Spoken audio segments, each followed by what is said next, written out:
baribir ilmli insonlar oldindan ko'p narsani his qilarkanda, insonlarni xulq-atvoriga qarab, insonlarni amallariga qarab, qayerga qarab ketayotganligimizni va bizni nima kutayotganligini baribir his qilasiz ekanda. Men bu narsani qachondan beri aytamanda, o'rtoqlar, yomg'ir yoqqanda kech bo'ladi. Endi bu yomg'ir yog'di degani, hali balo yog'di deganida, endi o'zingiz bilasiz Nuh alayhissalom tarixida. Yomg'ir yoqqanda уже tavba yordam bermaydi. Chunki yomg'ir yoqqanda уже Nuh alayhissalom kemasida chiqib ketgan bo'lgan. Ungacha Nuh alayhissalom qancha nido qilgan, chaqirgan, qaytinglar nafratdan, qaytinglar g'azabdan, qaytinglar hasaddan, qaytinglar. Masalan, darsda bo'lsa ham, masalan, prямой efir qilsam ham, jonli efirlar qilsam ham, har doim mana shu haqida gapiraman. Nafrat, g'azab, hasad, istig'for haqida. Bugungi kunda misol uchun o'zingiz ma'ruzangiz ham chiqdi-ku, nafrat haqidagi, nafratimiz ko'payib ketyapti, shuning uchun chang. Bu haqida siz bilan gaplashgandik. Insonning ichidagi nafrat qayerga chiqadi? Mana hozir nafas olyapmiz, mana shu havoga chiqadi-ku. Qanaqa nafas olsak, mana shu tashqariga chiqadi-ki, bu narsa albatta changga aylanadi. Yoki katta urushlar qayerda bo'ladi? Ana o'sha insonlarning ichidagi mayda urushlarning oqibatidan, g'azabining oqibatidan katta urushlar bo'ladi. Endi baribir sizni javobingiz boshqachada. Mana shu bugungi kunda endi to'g'ri hozir tavsiya berishlik, maslahat berishlik bilan emas, mana bugungi kunda qanaqa bir amal qilsa bo'ladiki, mana shu changlarga bir qanaqadir changlardan najot, mana shu changlarni sababini, chunki bu chang signalda bizga. Ko'zinglarni och degan signal, uyg'oninglar degan signalda. Qanaqa uyg'onishlik mumkin? Dadul?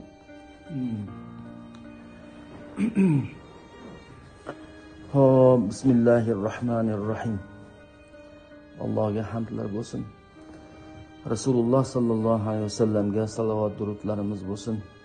Parvardigor olam gunohlarimizni avf etsin. Hasan al-Basri radhiyallohu anhu aytganlar, bu odamga ko'p umid baxsh beradigan gap. Modomiki Alloh taolo tilingga istig'forni oson qildimi, demak u zot seni gunohlaringni kechirmoqchi. Agar kechirishni iroda qilmaganda tilga istig'for ham bermaydi-da. Hozir hammani xavotirga solayotgan, hammani og'zida, fikrida bo'lib turgan bu narsa havoning kirlanishi. O'zbekistonimizda ma'lum shaharlar, jumladan Toshkentimizda havoning kirlanishi haqiqatda odamni o'ylantiradi, chunki havo insonga eng kerak narsa, usiz inson yashay olmaydi. Havo eng zarur narsa, eng katta ne'mat. Oxirgi kunlarda davlatimiz tomonidan, hukumatimiz tomonidan harakatlar kuchayib qoldi, alhamdulillah. Hamma bir yoqadan bosh chiqarib bu narsaga kirishish kerak. Shu kirishish asnosida dindorlar, ya'ni diniy soha xodimlari, ahli ilmlar nima deydi bu borada va Rasululloh nima deganlar sallallohu alayhi va alihi vasallam. Esida bo'lsa, Covid avjiga chiqqan mahalda bir hadis sharifni televideniya orqali chiqib gapirib sharhlab berdim. Bu hadisni Imom Ahmad ibn Hanbal mashhur sahoba Uqbat ibn Amir radhiyallohu anhu dan rivoyat qilganlar. Hazrat Uqba payg'ambar alayhisalomdan so'ragan ekanlar: "Man najatu ya Rasululloh?" Najot nimada ey Allohning rasuli? Ya'ni bunday balolardan qanday qutulsak bo'ladi degan ma'noda. Havoni kirlanishi ham katta baloda. Juda katta kasallar olib keladigan balo bu narsa. Shunda payg'ambar alayhisalom Uqba ibn Omirni misolda 3 ta tavsiya berganlar. Qarang, bu 3 ta tavsiya 14 asr o'tib ham o'zining ahamiyatini, dolzarbligini yo'qotmagan. Bugungi kun mana shu narsani tavsiya qilsak va amal qilsak bo'ladi inshaalloh. U zot aytdilarki: "Amsik alayka lisanak wal yas'ak baytuk wabki ala khati'atik." Birinchi tavsiyalari tilingni tiy dedilar. Tilingni tiy, behuda narsalardan, lag'u narsadan, norozilikdan, yomonlashdan, noshukrchilikdan tilingni tiy. Uning o'rniga yaxshi gaplarni gapir yoki istig'for et. Ikkinchi tavsiyalari val yasa' baytuk, uyingda o'tir degan ma'no chiqadi. Fitna mahalda, biz Covid mahalda buni juda ham o'rnini topdik. Uyingda o'tir. Bugun biz bu uyingda o'tir jumlani bunday tarjima qilsak bo'ladi. Hamma harakatni uyidan boshlasin. Tozalikka hissasini hamma uyidan boshlasin. Jamiyat uylardan tashkil topgan. Ong ham avvalo insonni ongi, so'ngra o'zi yashab turgan uyi, ham zohir ham botin ma'nosida tushunsak. Uchinchi tavsiyalar esa gunohlaringga yig'la deganlar. Ya'ni tavba tazarruh qil deganlar. Istig'for ya'ni. Ilgari zamonlarda ham bunaqa qurg'oqchilik bo'lib, havo qurib, chang ko'tarilib, hamma yoq shunaqa bo'lib ketgan mahallarda salatul istisqo degan istiloh bor musulmonchilikda. Yomg'ir so'rash namozi.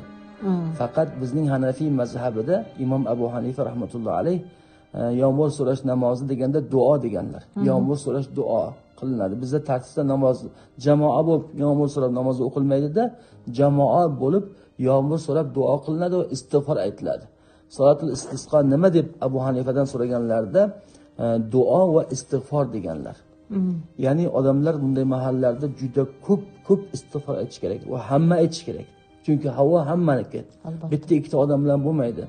Ahli ilmlar albatta muftiy hazrat boshchiligidagi mamlakatimiz din soha xodimlari bu narsaga jonbozlik ko'rsatadilar, doim ko'rsatib kelganlar. Ular muxlis xalqimizga ko'rsatma beradilar inshaalloh. Buni duo qilib kutib qolamiz. Hamma barobar istig'for aytib tavba tazarruga kirsa Allohga oson bu narsa. Albatta. Bandalarga qiyin bo'lib turibdi-ya, biz buni choralar ko'rilyapti, qiyin bo'lyapti, lekin bu narsa Allohga oson. Soniyada. Allohga oson narsaga bandalar demak tavba tazarru va istig'for bilan borish kerak. Chorasi shu. Hali birovni yomonlab, bizni bir ajoyib odatimiz borda, aybdor qidirib ketamiz.